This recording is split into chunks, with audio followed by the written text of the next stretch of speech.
Aujourd'hui, pour notre nouvelle rubrique sur Billig Radio, j'ai testé pour vous le jeu de piste proposé par la toute jeune asso Caranim de Saint-Caradec. L'histoire déjà m'a bien tenté.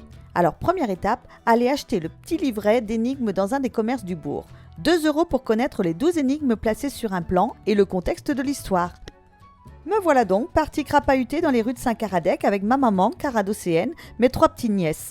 5 héroïnes prêtes à porter secours à Mathurin. Ah ben oui, car avant de se lancer, il faut bien sûr connaître l'histoire. C'est celle de Mathurin qui part à la foire de Saint-Caradec vendre les produits de la ferme.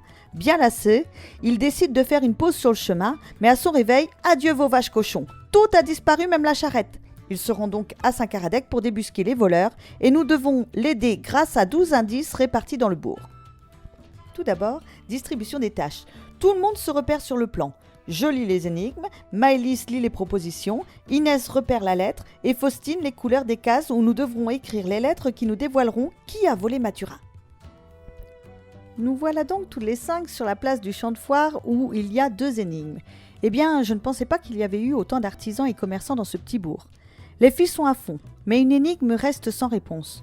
Nous continuons notre chemin découvrant ce qu'André Ledeuf, personnage bien connu de Saint-Caradec, a ramené d'un navire anglais, ou encore comment Mathurin se fait embaucher par un charron, puis un bourrelier, un tailleur ou encore un élagueur.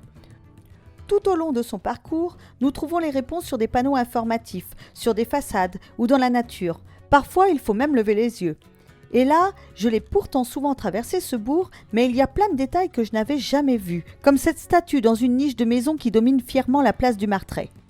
Arrivé à l'arrière de l'église, l'idée est originale. On appuie sur un bouton et une scène de mise au tombeau sort de la pénombre de la crypte.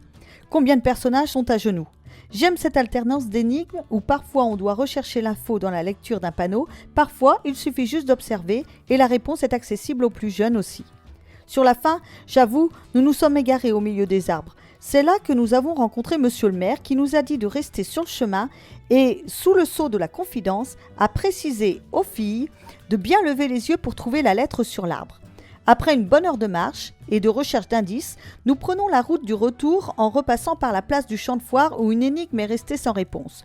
Posément, nous nous remettons à la bonne place sur le plan et voilà que Maëlys trouve l'indice, le nombre de kilomètres pour rejoindre Beauport. Nous voilà sauvés.